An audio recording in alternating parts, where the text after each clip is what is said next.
¿Cómo está usted? Muy buenas tardes, buenos días, buenas noches. Esta es la emisión de Pacasa News Acá mi gente, con la producción de La Oveja Negra.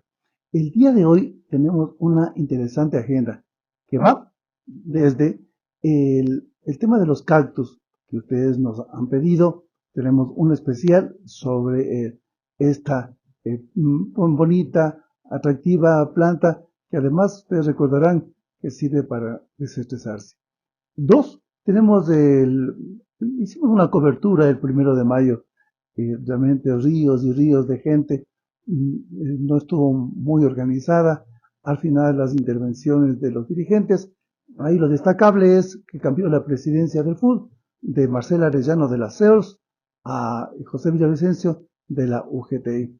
Y por último, tenemos una nota de un tema que está y va a continuar en el debate, el tema del terrorismo. ¿Qué es para usted el terrorismo? Cuando un banco de la localidad durante 2 días no entregó dinero en su cajero, ¿no le dio terror? Vamos a tener esta agenda para su consideración. En un lugar mágico del centro norte de Quito se encuentra la terraza del Mono de Piedra, un lugar pintoresco donde puedes celebrar todos tus compromisos sociales. Te ofrecemos los más finos licores y vinos importados. La terraza del Mono de Piedra, Café Bar. Haz tus reservaciones a los teléfonos que ves en pantalla.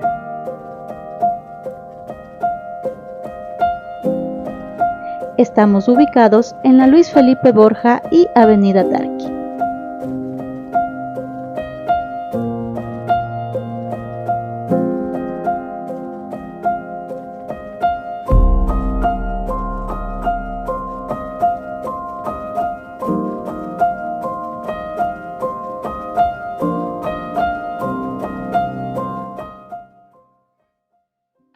Bueno, es muy grande la agenda, les decíamos, y queremos iniciar rápidamente.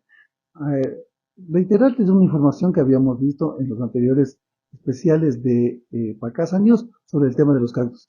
Esta planta en épocas de estrés, recordábamos que en la pandemia había inclusive salvado mucha gente del suicidio.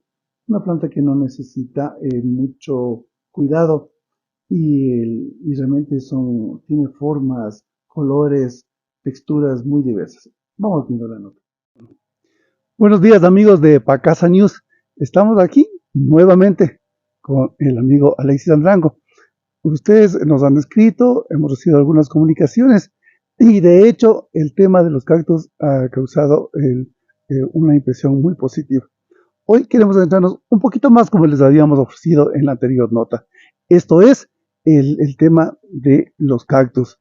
Alexis, muy buenos días. ¿Qué es lo que vamos a ver el día de hoy? ¿Cómo están? Muy buenos días. El día de hoy vamos a ver lo que es la adaptación al sol. Cada plantita tiene su clima, entonces nosotros aquí por generar un gran, ¿qué le digo?, masivo a la producción, tratamos de adaptar a todos un solo clima, pero cada uno de ellos tiene su diferente clima, ¿sí? Entonces, por ejemplo, podemos ver las rosetas. Esta nos recuerda, esas son de las familias. Son suculentas, son suculentas, ¿no es ¿sí? cierto? Por ejemplo, estas se llaman blue, ¿no? Aquí no nos podemos fijar que no pega demasiado el sol, por eso están en color azul y recién pintándose a rojo. Pero ya en un sol total, en un sol fuerte, pinta rojo rosado. O sea, dependiendo el nivel de radiación solar, ¿no es cierto? Sí. Va adquiriendo una coloración. O sea, estas pintas rojas que tenemos aquí. Sí, es porque recién están adaptándose al sol.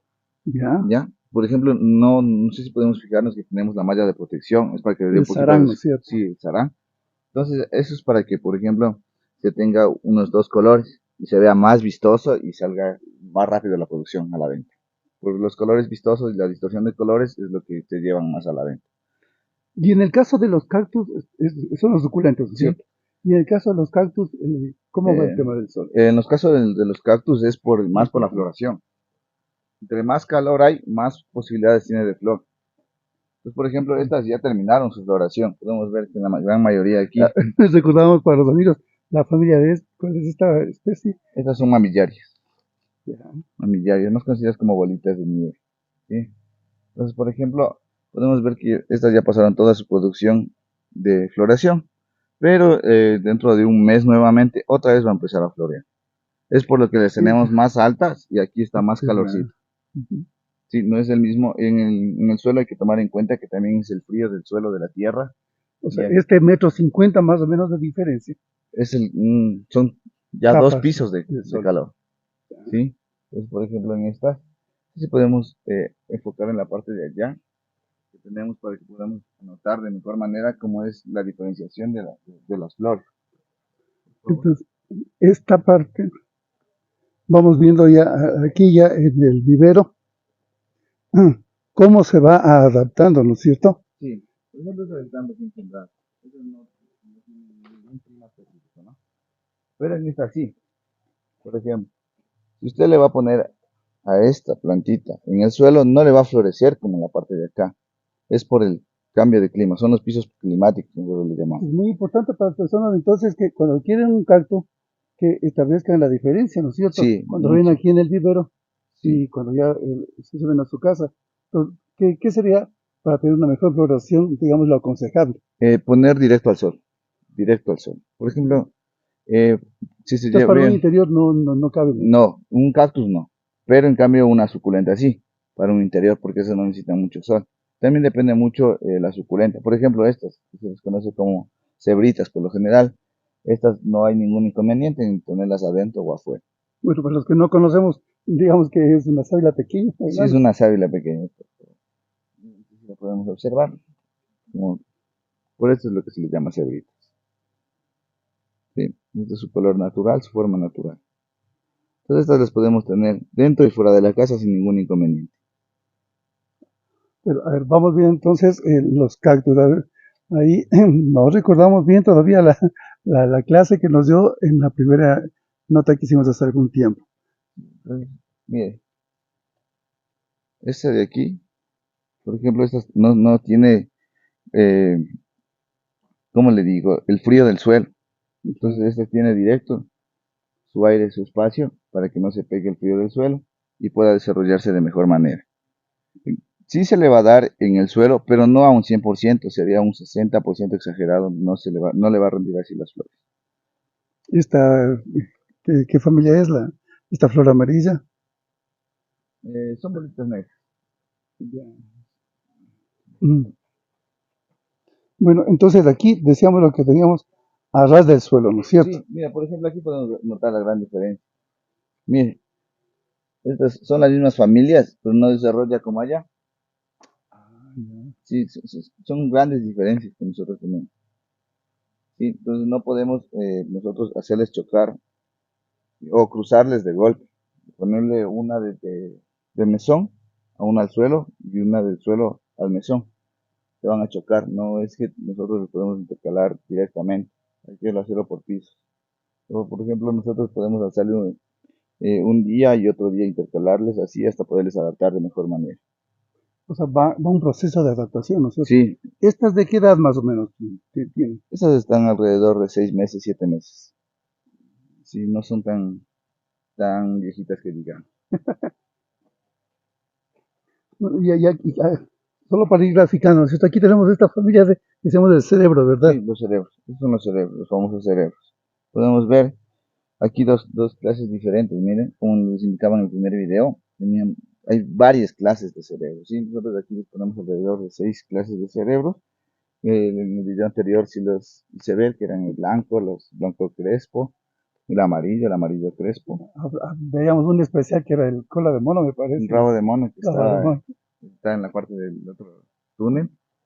Entonces sí, hay varias especies que más se los conoce más por su apariencia que por su nombre científico. Claro, por supuesto. Entonces sí, es mucho se les conoce por eso. Entonces, mire, aquí por ejemplo, a estas sí tenemos que manejarles el suelo directamente. ¿Por qué? Porque estas son campestres, estas no necesitan ningún cuidado en especial. Esto nos hace acuerdos de esas viejas películas del western, del oeste, ¿no es cierto? Sí, ¿Qué variedad es esta? estas se les conoce como orejitas, orejitas de Mickey Mouse, o Y nopales, el nopal. entonces el nopal, ¿no es cierto? Sí, Se ve en la selva mexicana, el típico nopal que se llama. sí, ¿Qué característica tiene? sus espinas no son directamente espinas, son sus hojas. El Eh, espino es su hoja ya. del nopal. Por ejemplo, ahí podemos notar dos clases de nopales juntos, el amarillo y el verde. A ver, que es la tuna, me parece que sería Sí, la es un familiar del atún, pero estos no dan fruto. Entonces, por ejemplo, las espinas son las hojas, no es, claro, no es el mecanismo de defensa en sí, sí, sino más bien son son sus las hojas, hojas, ¿no es cierto? son sus hojas.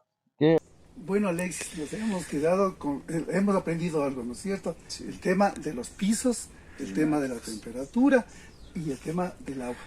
Que vamos a tener la próxima entrega, que vamos a regresar a ver el tema de los cactus. Bueno, en la próxima entrega tendríamos que ver ya sustratos, ¿no? No es la misma alimentación para un cactus que para una suculenta. Sí, no es como nosotros no podemos darle la misma alimentación de un adulto a un bebé. Entonces hay que tratar de variar eso también, ¿no? Entonces, la próxima entrega tendríamos todo lo que son sustratos para poderlos diferenciar, poderlos hacer un sustrato casero con las cosas de la casa, la cascarita de huevo que es muy eficiente, bastante fósforo para las plantas. Entonces todo eso lo podremos ver en la próxima entrega.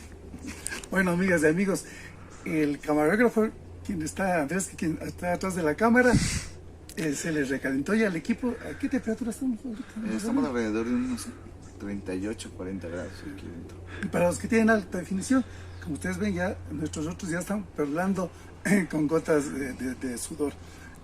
Ya está un poquito caliente, cerramos esta nota y nos vemos en la Casa News. Le agradecemos que nos haya dispensado con su atención a Alexis Andrango de Mil y un Cactus. Pues sí, esto es realmente una planta que cuando uno le conoce llega a encariñarse con este tipo de uso de la naturaleza para fines terapéuticos. Y también les cuento que es un muy buen negocio allá en Nayón. Muchas gracias. A continuación, queremos presentar la nota sobre este 1 de mayo. Masivo, realmente miles y miles de gente, de personas. Comentábamos con nuestro productor que mientras la cabeza ya había llegado a San Francisco, estábamos en la cobertura a la altura del IES. Realmente fue muchísima gente. Todo mundo, de todos los sectores, de todos los colores, estuvieron allí en las calles para expresar su posición. El blanco fue realmente la política económica neoliberal del presidente Guillermo Lasso. Y claro, no todos al unísono, pero todos pedían, le enseñaban la puerta al presidente y le pedían que por favor se retire de la presidencia. Pero bueno, esto fue el 1 de mayo. Queríamos compartir con ustedes esta cobertura que lo hicimos con mucho cariño a ustedes. Y a continuación, la siguiente nota. El tema del terrorismo. Lo hemos puesto al final porque realmente es un tema muy complejo, muy complejo.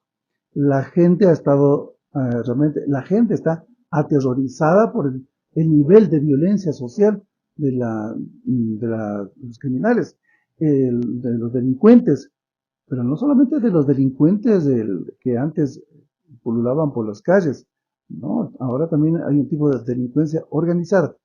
Este tipo de acciones producían terror, pero el decreto ejecutivo 730 del presidente Guillermo Lasso en 2 días cambió. Al principio dijo que eran los tiguerones, los killers, los choneros, y luego en 24 o 48 horas dijo que no, que el tema central era el terrorismo, y con eso abrió todo un abanico.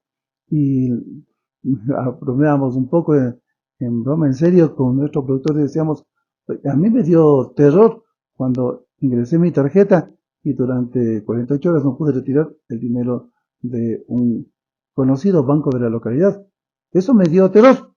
Entonces también es terrorismo. Vamos viendo las implicaciones de lo que significa esta palabra y lo que es el terrorismo, lo que podría ser un terrorismo de Estado.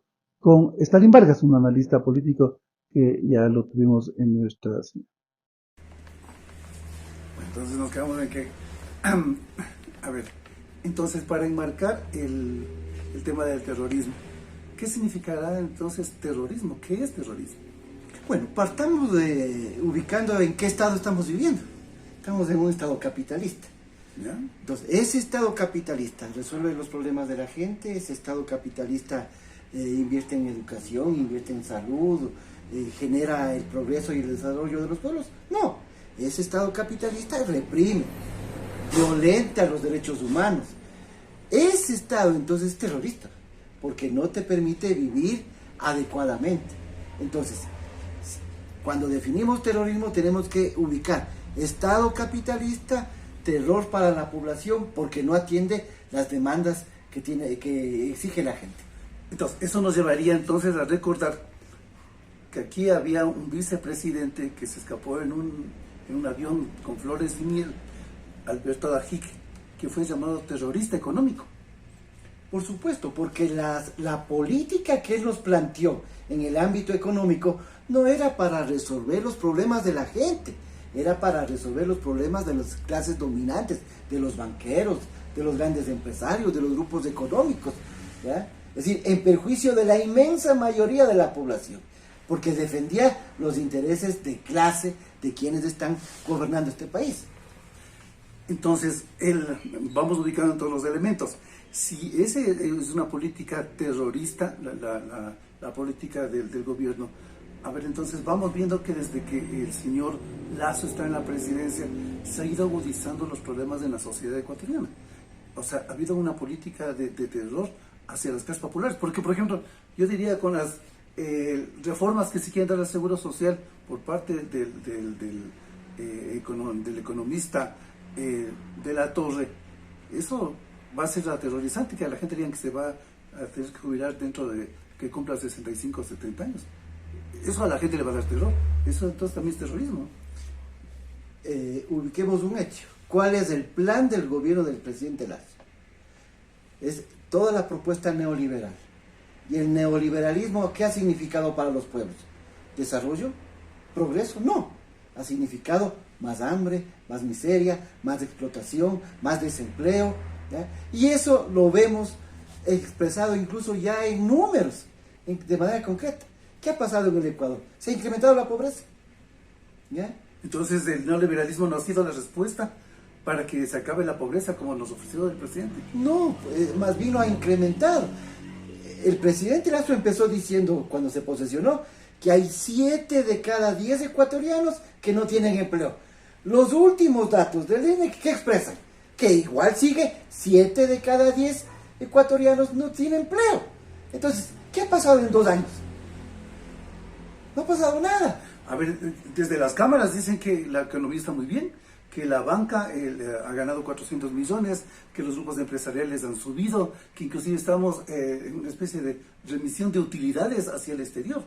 Entonces, a ver, hay crisis para el pueblo, pero los sectores dominantes, ellos están muy bien. Entonces, ¿dónde está el terrorismo? Es que cuando dice el ministro de Economía de que hemos puesto las cuentas en orden, ese poner las cuentas en orden significa haz menos inversión, menos obra pública, pero todo el resto de ese dinero coloca en la Reserva Internacional cerca de 9.000 millones de dólares. ¿Para qué?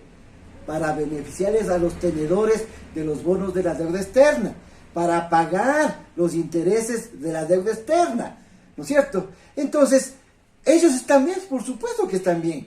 Nosotros, en cambio, estamos mal, ¿ya? Que a eso le sumas la inseguridad, porque ahora ya uno no puede salir de la casa. Tiene que estar encerrado porque por si acaso le vayan a robar o una bala perdida le llegue. Entonces es un problema para la inmensa mayoría de ecuatorianos. Entonces, esto nos lleva a señalar el otro elemento. Si la pandemia nos mantuvo encerrados durante 2 años, hoy estamos encerrados por el tema de la delincuencia. Pero el decreto presidencial, el 730, señala que ahora el ejército tiene un poco licencia para matar. Y entre otras cosas que pienso que también debemos verlo, que el Estado se va a hacer cargo de la defensa del uniformado, no se le puede enjuiciar al uniformado, y esta licencia para matar también nos va a remitir a lo que son en Colombia, por ejemplo, los falsos positivos. Es decir, hay una línea de terror y la población estamos en la mitad. Cuando el COSEPE dice guerra al terrorismo, en otras palabras le está dando carta abierta a la policía y a los militares a que se apliquen, ¿sí? Una serie de acciones que van a terminar en matanzas extrajudiciales. Miren lo que acaba de ocurrir ahora. La policía dice, en 48 horas hemos matado a 30 delincuentes. Es decir, sin juicio, ¿ya? Sin saber si es que eran o no, y al buen ojo del policía. O sea, esto está resultando ahora. ¿Y el daño colateral? Entonces... Y es complejo, ¿no es cierto? Porque entonces, si alguien está pasando por ahí y no tienen buena puntería, van matando al inocente también. Pero recordemos entonces la toma del policía que, como no sabe manejar, le hirió al propio compañero. Peor, ¿no es cierto? Pero eso se va a resolver. Pues que vienen ya los agentes del FBI a enseñarles a cómo enfrentar a la delincuencia. Es lo que están diciendo, ¿no es cierto? Pero el tema va más allá. Es decir, a través de esto lo que buscan es un terrorismo de Estado. Es decir, para a la organización social, a la organización popular, al movimiento indígena, a la izquierda, atacarle porque, oye, la consigna es fuera Lazo, ¿no es cierto? Ya. Y entonces lo que quieren es acallar a la gente, ¿ya? Hacerle tener miedo, para que ya mejor no diga nada y el neoliberalismo siga campante y Lazo siga haciendo lo que quiere. Entonces, profesor, ¿usted le ve más bien toda esta fanfarria sobre el terrorismo, la inseguridad que es real? ¿Usted le ve más bien como una táctica del gobierno para que el neoliberalismo se reposicione nuevamente, se recompongan las fuerzas y siga adelante con el presidente y que la gente se olvide del fuera Lazo ya? El ministro de Defensa, el 11 de junio del 2021, dijo lo siguiente: la insurgencia interna es, señor presidente, dirigiéndose a Guillermo Lazo, una de las mayores amenazas para la integridad de la nación. Los sucesos de 2019 en Ecuador y las recientes razonadas de Colombia y Chile así lo confirman. Y luego de las protestas de junio, ¿qué es lo que dijo el ministro de Defensa? Él no dudó en atribuirle autoría criminal a las movilizaciones del movimiento indígena y popular, vinculándolas con el narco. Ahí está el plan de las Fuerzas Armadas, en acción con el presidente. ¿Para qué? Para atacar al movimiento sindical, al movimiento popular. Y respecto de la narcodelincuencia, si no han hecho nada. Solamente para poner un ejemplo. ¿Por qué no pueden controlar las cárceles del Estado ecuatoriano? Pero antes de eso, que es importante lo de las cárceles, el tema de la narcopolítica, realmente a mí me remite a un familiar muy cercano del presidente de la República y a las mafias albanesas, que coincidencialmente no fue puesto en el juicio político como causal, pero ahí está. O sea, que el cuñado del presidente esté vinculado a personajes de la mafia albanesa, narcotraficantes, o sea, eso es terrorismo.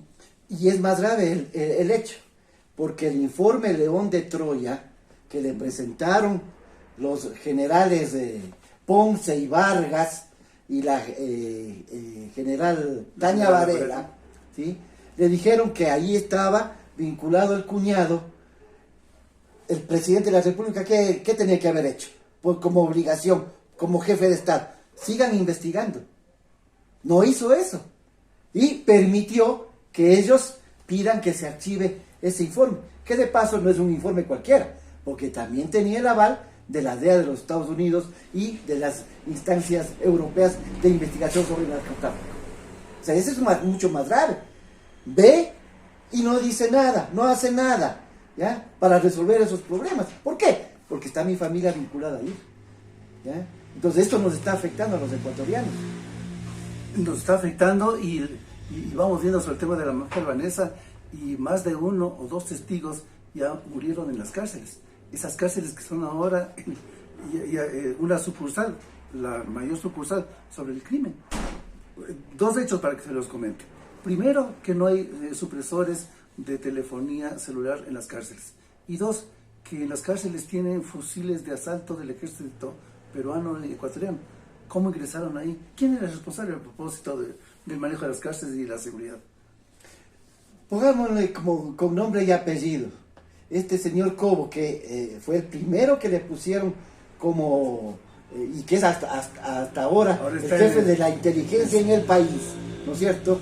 ¿Ya? Él incluso hizo unas presentaciones en donde decía que se subió incluso en un tractor ahí diciendo que ya va a poner orden.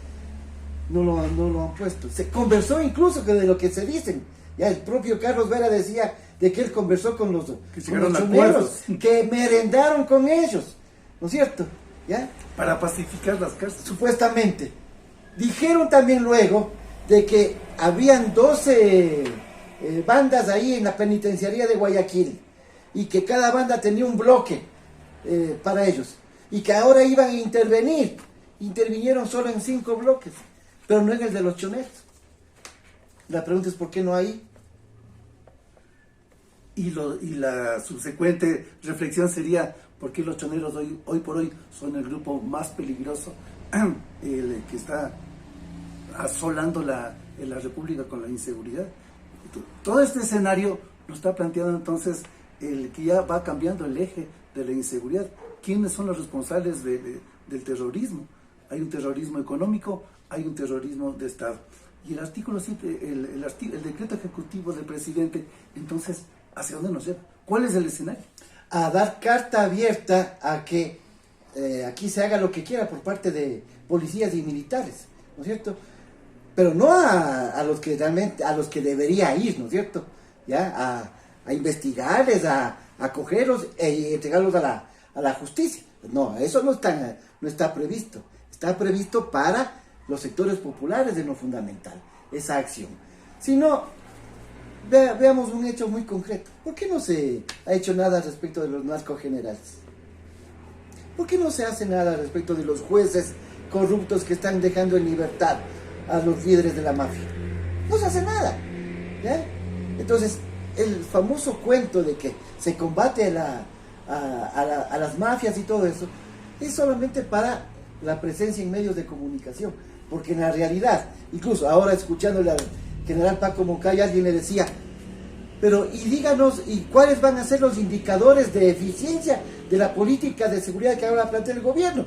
Porque estaban diciendo, si es que ahora son 25 muertos por cada 100.000 habitantes, ¿ya? Entonces dígame, ¿va a bajar ese número? No me pida eso, ¿ya? Porque yo no le puedo decir qué va a pasar en esa política, porque nosotros solo definimos la política y abajo es en donde se tiene que hacer lo operativo.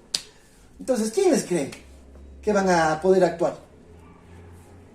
Entonces, para ir cerrando la nota, profesor, y lo que esto nos plantea entonces un escenario realmente complicado. Yo señalaba al inicio de la conversación que, por ejemplo, el tema de los falsos positivos que estaban en Colombia, a propósito de los indicadores, entonces los indicadores van a ser el número de, como dicen, de bajas, porque recordemos lo que dijo el general Domínguez.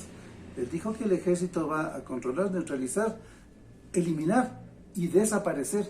Lo dijo en una emisora de la ciudad de Quito. Y a eso apunta, ¿no es cierto? Pero el gobierno no genera lo que realmente debería hacer. Una política de seguridad que realmente atienda varias cosas. Por ejemplo, inversión en educación, salud y trabajo. Ha habido los recortes en esos sectores. Precisamente, es que ese es el tema, ¿no es cierto? Porque no hay una política pública que atienda esa situación. ¿Qué otro elemento? La reactivación productiva, ¿no es cierto? No hay la famosa reactivación productiva. Pero son gobiernos de empresarios, de banqueros. Pero lo que ocurre es que esos empresarios y banqueros están dedicados a explotarle mucho más a la gente, ¿ya? Si usted visita varias empresas, va a encontrar gente trabajando, pero sin afiliación al seguro. para solamente poner un detalle, ¿no es cierto? ¿Qué otro elemento? La depuración de la fuerza pública. Hacia allá. O sea, ¿cómo vamos a implementar este plan? ¿No es cierto? ¿Ya? Por más bonito que nos pinten, si ahí mismos adentro están los narcogenerales.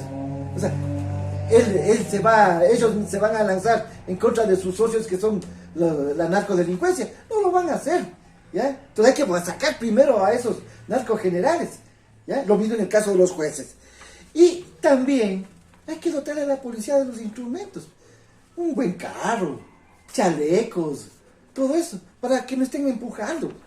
O sea, realmente es de Ripley, ¿no? Ver a los policías empujando los vehículos ya repotenciados por el gobierno. O sea, les pintaron nada más.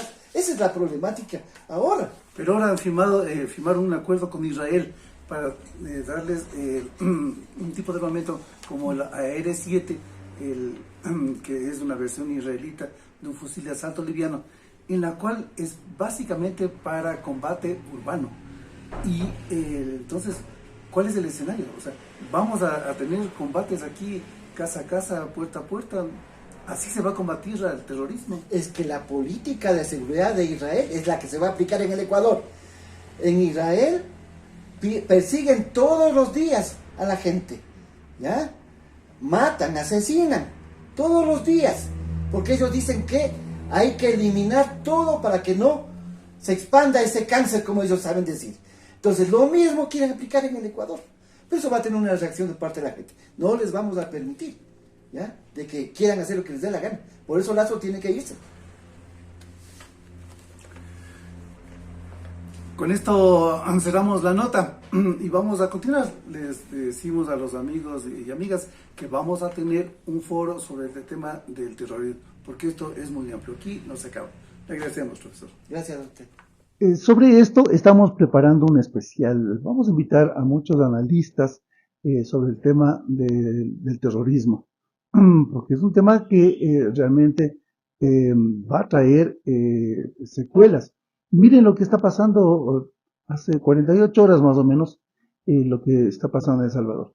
Un periodista de la Deutsche Welle hizo una investigación y comprobó que el presidente de El Salvador, Bukele, había hecho previamente un pacto con las maras para que dejen de actuar y poder justificar su política represiva.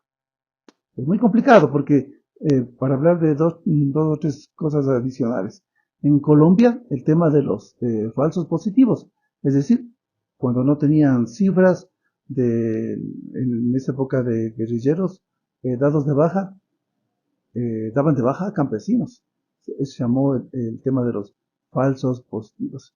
Y realmente hay que tener mucho cuidado sobre cuando se abre así masivamente las discusiones sobre el tema del terrorismo. Decíamos, a preparar un especial con algunos analistas para ponerles a su disposición y que usted saque las propias conclusiones. Esto ha sido todo por el día de hoy. Les agradecemos de corazón para ustedes. Este fue su programa Pacasa News. Recuerden, todos los sábados, y si no, ingresan a la página de Acá Mi Gente y pueden observar los programas que a ustedes les interesó, quieren repetir o quieren compartir con sus amistades. Solamente denos un link y nosotros seguiremos trabajando este y otros temas para usted. Gracias.